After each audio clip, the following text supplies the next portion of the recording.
rakkatiin waan sinnimneef ofumaan dhiphatini barna goote qalbii inaafaniif na hillaafu jilbii si hawwaniif barbudee burabbii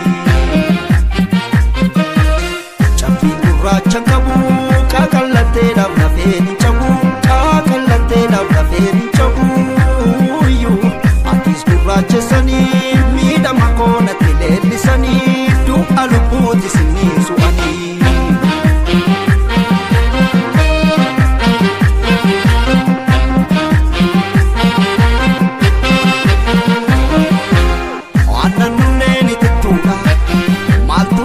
lamarasa jalalti ke bochiftuda lappe tona harsa ame kalo nyachisuni ame siya murgiftufi bira qabe sitimuni jalala sidufachufi alkaniftuko akka adesa kubala teko sikapanesa yolle pagante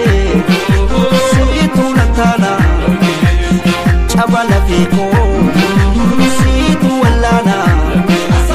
Wan jalala, jalala malna kafe, jalal pishe sene nanya bilafe.